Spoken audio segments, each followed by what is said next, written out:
KBR news కి స్వాగతం. రైతులను ఆదుకుంటున్నది కూటమి ప్రభుత్వమే. విజయోత్సవ ర్యాలీలో ఎమ్మెల్యే జ్యోతుల నెహ్రూ. రాహుల్ చంద్రబాబు చీకటి ఒప్పందం బయటపెట్టిన జగన్.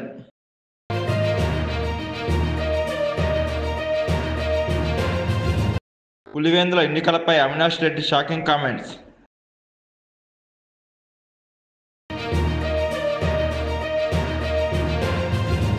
పులివెందుల ఓటర్లు పాల్గొనని జడ్పీటీసీ ఎన్నిక, అంబటి సంచలన కామెంట్స్.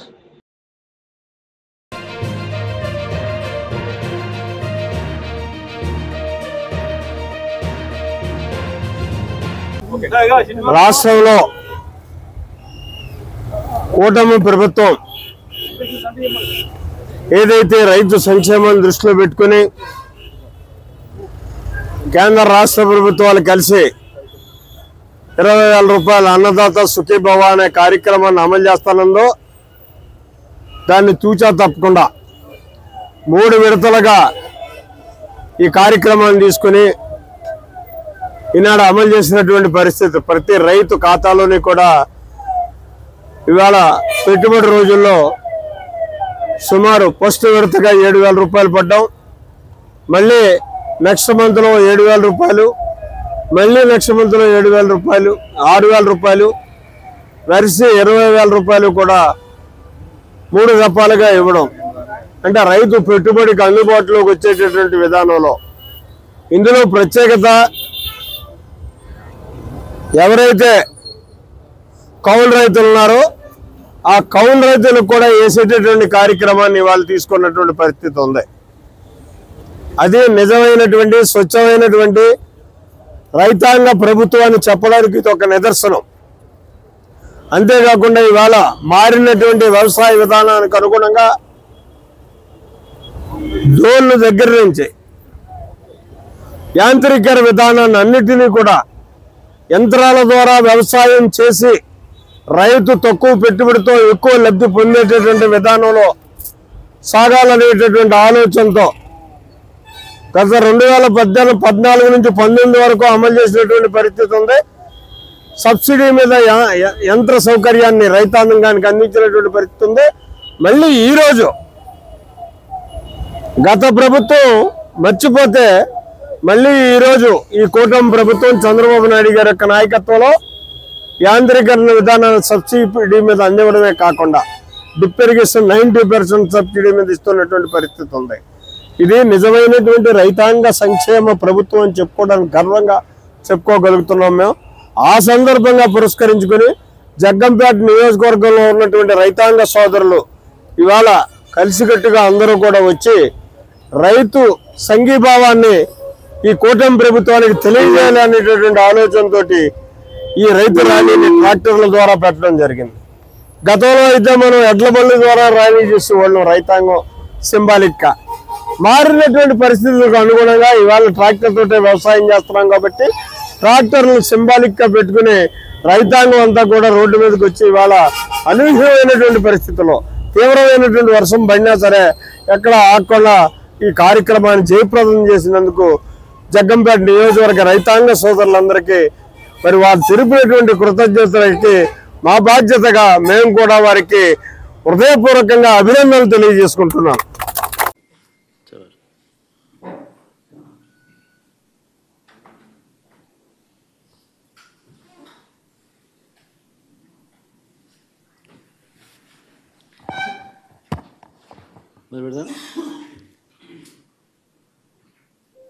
ఈరోజు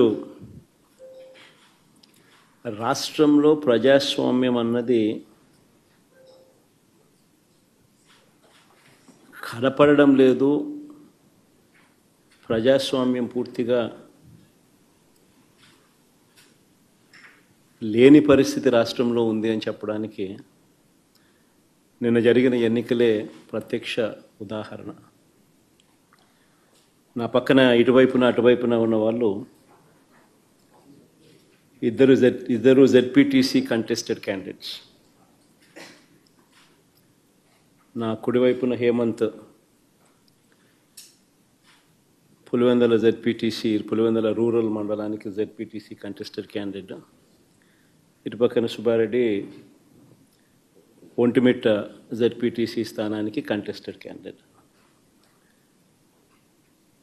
రాష్ట్రంలో ఇవాళ ఎలాంటి పరిస్థితులు ఉన్నాయి అని చెప్పడానికి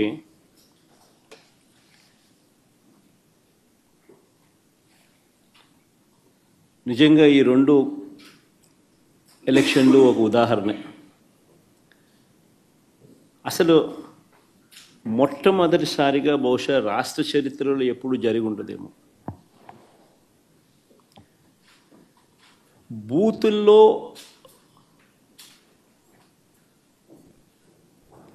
పార్టీకి సంబంధించిన ఏజెంట్ లేకుండా వైఎస్ఆర్సీపీ ప్రతిపక్ష పార్టీ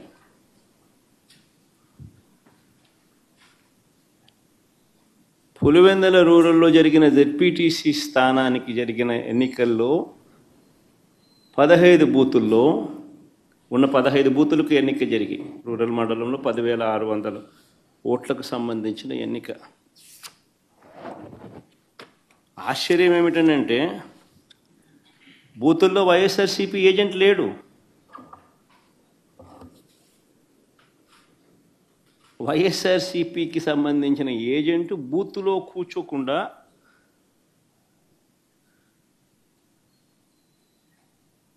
బూత్ దగ్గరికే మనిషి పోలేని పరిస్థితిలో బూత్లో ఏజెంటే లేకుండా ఎన్నికలు రిగ్గింగ్ చేసినారు. సాక్షాత్తు పోలీసుల సమక్షంలో పోలీసుల ప్రోద్బలంతో బూతులోకి వెళ్ళే ఏజెంట్ల ఫాములను వీళ్ళే తీసేసుకొని చింపేసుకొని బూతులోకి ఏజెంటే పోని పరిస్థితిలో ఎన్నికలు నిర్వహించామని చెప్పుకుంటా ఉన్న ప్రజాస్వామ్యం మన రాష్ట్రంలో బహుశా మన దేశంలో ఎక్కడ ఉండదేమో ఒక్క మన రాష్ట్రంలో తప్ప.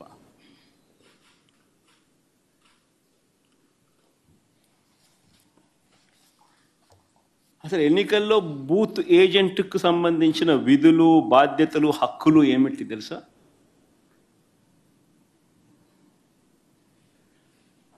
అసలు ఓటర్లే లేక దొంగ ఓటర్లను గుర్తించడం ఎవరు చేస్తారు? ఏజెంటే చేయాలి. పోలింగ్ ఏజెంటే చేయాలి.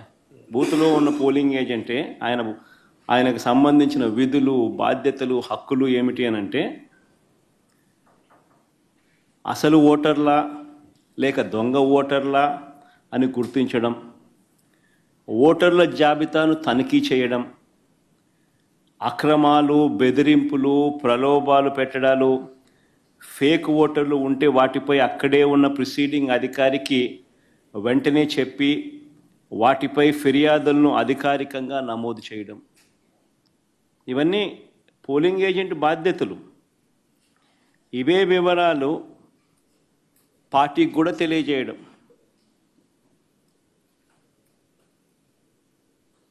ఈ బాధ్యతలు ఉంటాయి కాబట్టి ఏజెంట్లకు హక్కులు కూడా కల్పిస్తారు. వారు ఖచ్చితంగా బూత్లో కూర్చునే హక్కు, ఓటర్ల జాబితాను తనిఖీ చేసే హక్కు, అభ్యంతరాలు తెలియజేసే హక్కు, పోలింగ్ రికార్డులను పరిశీలించే హక్కు, కౌంటింగ్ వరకు కూడా దీనికి సంబంధించిన సమాచారాన్ని పొందే హక్కు, ఇవన్నీ కూడా ఏజెంట్లకు ఉంటాయి. ఒక పోలింగ్ ఏజెంటు బూత్లోకి పోతూనే ఫామ్ 12 అన్నది అంటే తన పోలింగ్ ఏజెంట్ను అపాయింట్మెంట్ చేస్తూ ఇచ్చే ఫామ్ను క్యాండిడేట్ ఫామ్ 12 పోలింగ్ ఏజెంట్ను అపాయింట్ చేస్తూ ఇచ్చే ఫామ్ను it's called form 12. Polling candidate పలానోడు నా ఏజెంట్, నా పోలింగ్ ఏజెంట్ అని చెప్పి అపాయింట్ చేస్తూ ఇచ్చే ఫామ్. ఆ ఫామ్ను తీసుకొని పోయి ఆ పోలింగ్ ఏజెంటు ఎన్నిక స్టార్ట్ కాకమునిపే ప్రిసీడింగ్ ఆఫీసర్కి ఇస్తాడు ఆ ఫామ్. ప్రొసీజర్ అది. ఆ తర్వాతనే బూత్లో కూర్చుంటాడు.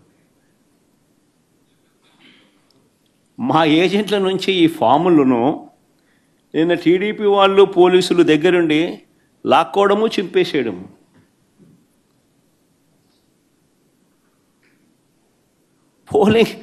పోలింగ్ ఏజెంట్ అనేవాడు లేకుండా ఎలక్షన్ జరపడం అన్నది నేను ఎక్కడ చూడలా. ప్రజాస్వామ్యం అన్నది ఇంత దిగజారిపోయిన పరిస్థితి బహుశా చరిత్రలో ఎక్కడ చూసిండు మేము.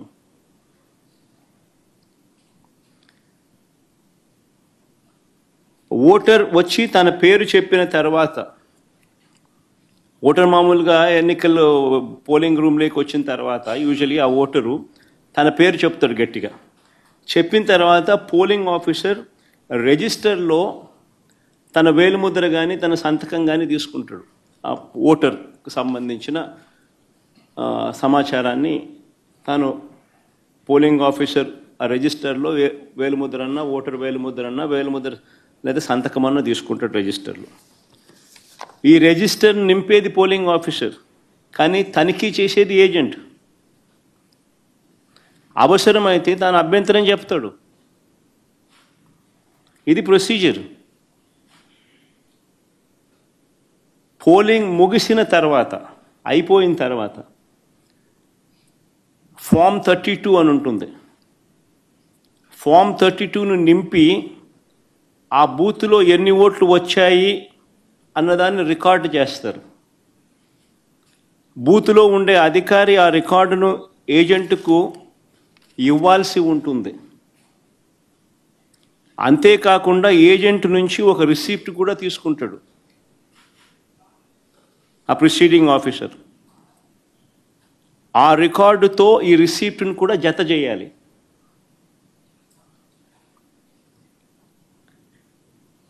ఆ రికార్డును కూడా ధృవీకరించాల్సి ఉంటుంది. ఇది ప్రొసీజర్. బ్యాలెట్ బాక్స్కు సీల్ వేసేటప్పుడు, బ్యాలెట్ బాక్స్కు సీల్ వేసే ప్రక్రియ పూర్తయ్యే వరకు ఏజెంట్ అక్కడే ఉంటాడు. బ్యాలెట్ బాక్స్ సీల్పై కూడా ఏజెంట్ సంతకం చేస్తాడు.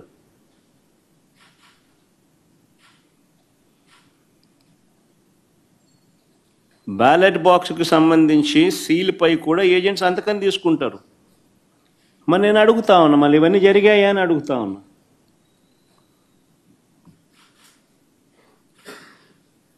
ఇవన్నీ జరిగాయా అని అడుగుతా ఉన్నా. అసలు ఏజెంట్లే లేకుండా చేసి ఎన్నికలు జరిపినప్పుడు దాన్ని ఎన్నికలని ఎలా అంటారని అడుగుతా ఉన్నా.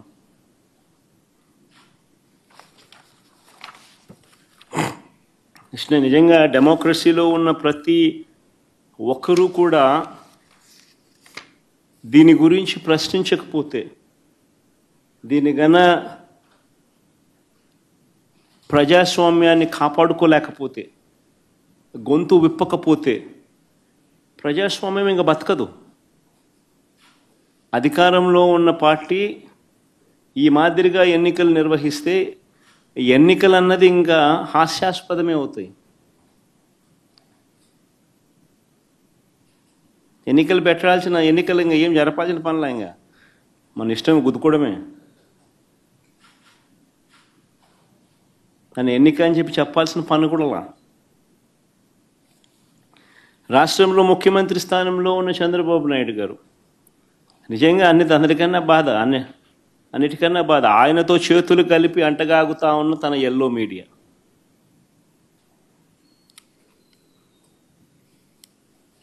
వీరి ఎజెండా ఏమిటి అని అంటే ప్రజలకు మంచి చేయడం కాదు, డెమోక్రసీని కాపాడడం కాదు, ప్రజలకు పాలకులు మోసం చేస్తే వాటిని ప్రశ్నించడం కాదు,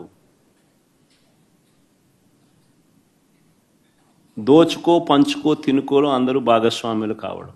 ఇది వారి ఎజెండా. సిగ్గుపడాలి నిజంగా ప్రజాస్వామ్యం అంతా కూడా.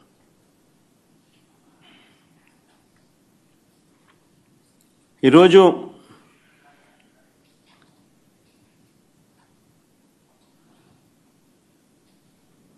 ఎంత దారుణంగా వీళ్ళు ఎన్నికలు చేశారు, ప్రజాస్వామ్యాన్ని ఎంత దారుణంగా వీళ్ళు కూని చేశారన్నది ఈ రెండు ఎన్నికలు ఉదాహరణగా నిలబడతాయి.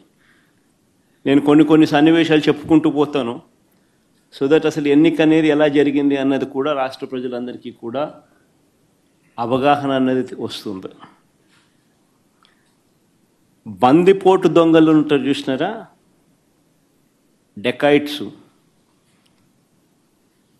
ఇంతకుముందు అదేదో ఏం వ్యాలీ అది, చంబల్ వ్యాలీ అని వింటా అంటాం. ఈరోజు నిజంగా దాన్ని మరిపించినారు. బందిపోట్లకు మించి చంద్రబాబు నిన్న పులివెందుల రూరల్ జెడ్పీటీసీ ఓట్లను దౌర్జన్యంగా వేసుకున్నాడు. సాక్షాత్తు పోలీసులు దాన్ని దగ్గరుండి ప్రోత్సహించారు.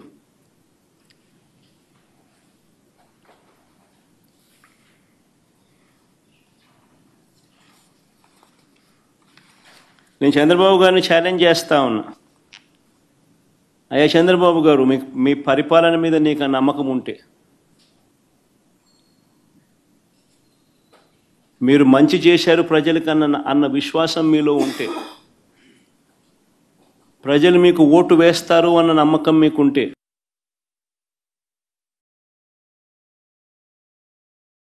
ప్రజాస్వామ్యబద్ధంగా సెంట్రల్ ఫోర్సెస్ను దింపండి. సెంట్రల్ ఫోర్సెస్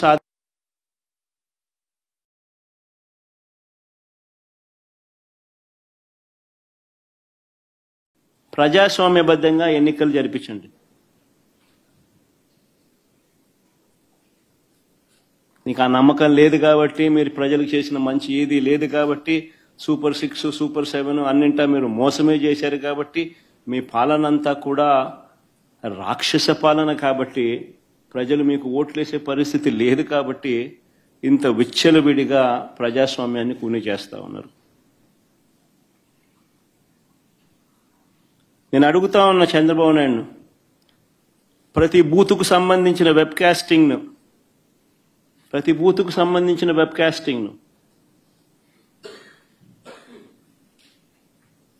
వైఎస్ఆర్సీపీ అభ్యర్థులకు ఇచ్చే ధైర్యం మీకుందా అని అడుగుతా ఉన్నా.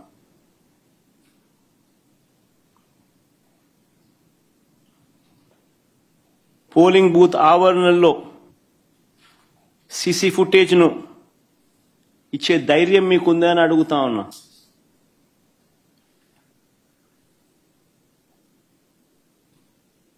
ఎవరెవరు బయట నుంచి వచ్చి ఎలా ఓటేశారో, ఎలా బూతులను ఆక్రమించుకున్నారో, ఆ ఆక్రమించుకుంది ఎవరో కూడా గుర్తించి కొన్ని ఉదాహరణలు కూడా మీకు చూపిస్తాను. ఇలాంటి అడ్డగోలు రాజకీయాలు చేసే నాయకుడిని లీడర్ అనరు, మాబ్స్టర్ అంటారు, లేదా ఫ్రాడ్స్టర్ అంటారు.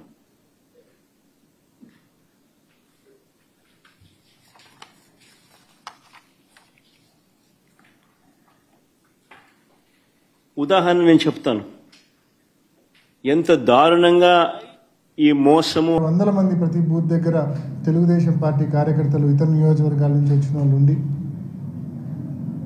పోలింగ్ ఏజెంట్స్ను లోపలికి పోనీయకుండా ఏజెంట్ ఫామ్స్ చింపడము, ఓటు వేయడానికి వచ్చిన ఓటర్ దగ్గర ఓటర్ స్లిప్స్ లాక్కొని వాళ్ళే లోపలికి వెళ్ళి దొంగ ఓటు వేయడము, ఏ రకంగా ఈ తంతంతా నడిచిందో జరిగిందో నిన్నంతా మనం చూసినాం. మరి ఈరోజు నిన్న మిడ్నైట్ అంటే అర్లీ అవర్స్లో ఉదయం 2 గంటల పైచిలుకు సమయంలో రీపోలింగ్ పేరుతో ఒక ప్రొసీడింగ్ ఇష్యూ అయింది. ఆ రీపోలింగ్ కేవలం 2 బూతుల్లో మాత్రమే, అచ్చివిల్లి అండ్ కొత్తపల్లి, ఈ 2 బూతుల్లో మాత్రమే రీపోలింగ్ అని చెప్పి మేము ఎన్నికల కమిషన్ను చాలా స్పష్టంగా అడిగాం. 15 బూతుల్లో రీపోలింగ్ జరపాల్సిందే, కేంద్ర బలగాలతో మీరు మళ్ళీ రీపోలింగ్ ఈ బైపోల్ కండక్ట్ చేయాల్సిందే అని చెప్పి ఎన్నికల కమిషన్ అడిగినాం అండ్ కోర్టును కూడా ఆశ్రయిస్తూ ఉన్నాం. కేవలం కంటి తుడుపు చర్యగా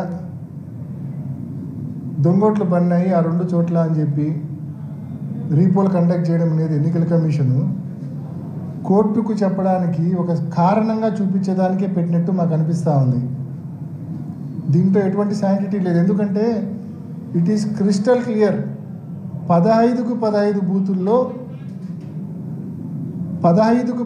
బూతుల్లో మొత్తం పడినవన్నీ కూడా దొంగ ఓట్లే. మా ఏజెంట్నే లోపలికి రానిలేదు. మందలు తెలుగుదేశం పార్టీ కార్యకర్తలు, అంత జిల్లా వ్యాప్తంగా ఉన్న కార్యకర్తలు అందరూ పులివెందుల మండలం మీద పన్నారు. చిన్న మండలం 15 బూతుల మీద పన్నారు. సో అన్ని బూతుల్లో ఈ మాదిరి దొంగోట్లు పడినప్పుడు నిన్న నలపరెడ్డిపల్లె ఎన్ని ఆధారాలతో సహా, ఎర్రిపల్లె ఎన్ని ఆధారాలతో సహా బయటకు వచ్చినాయి. ఎర్రిపల్లెలో ఈ కమలాపురంలో లేచింది, నలపరెడ్డిపల్లెలో జమ్మలమడుగులు లేచింది, ఆధారాలతో సహా బయటకు వచ్చినాయి. ఇంత క్రిస్టల్ క్లియర్గా ప్రూఫ్స్ ఉండగా మీరు కంటి తుడుపు చర్యగా కేవలం 2 బూతులతో పెడతా ఉన్నారంటే అసలు ఈ డ్రామా ఎందుకు మీరు చేస్తూ ఉన్నారనే ప్రశ్నలు కూడా తలెత్తుతూ ఉన్నాయి. బహుశా ఈ 2 బూతుల్లో దొంగోట్లు వేసేటప్పుడు ఆడవాళ్ళ పేరుతో కూడా మగవాళ్ళే దొంగోట్లు వేసేసి ఉంటారు. దాన్ని కవరప్ చేసుకోవడం కోసం ఈరోజు ఈ రీపోలింగ్ అనే డ్రామా ఏమన్నా తీసుకొచ్చారా? లేకుంటే వైఎస్ఆర్సీపీ కోర్టును ఆశ్రయిస్తామని చెప్పింది, కోర్టును ఆశ్రయిస్తే మనం చెప్పుకోవడానికి ఏదో ఒక కారణం ఉండాలి కదా అని చెప్పి ఈ రీపోలింగ్ డ్రామాకు తెరదీశారా? సో ఏది ఏమైనా 15 బూతుల్లో కేంద్ర బలగాలతో రీపోలింగ్ జరపమని చెప్పి ఇప్పటికే మేము ఎన్నికల కమిషన్ అడిగాము, కోర్టును కూడా ఆశ్రయిస్తూ ఉన్నాం. మరి తప్పకుండా మా స్టాండ్ అదే. ఈ మాదిరి రీపోలింగ్ పేరుతో కేవలం 2 బూతుల్లో రీపోలింగ్ పేరుతో డ్రామాలకు మీ ట్రాప్లో మేము పడదలుచుకోలేదు. కాబట్టి ఈ ఎన్నికలు మీరు చెప్తున్న ఈ 2 బూతుల రీపోలింగ్లో మేము పాల్గొనదలుచుకోలేదు. మేము బహిష్కరిస్తూ ఉన్నాం ఈ రీపోలింగ్ను. నిన్న ఏ రకంగా మీరు వైఎస్ఆర్ కాంగ్రెస్ పార్టీ పోలింగ్ ఏజెంట్స్ను బూతుల దగ్గర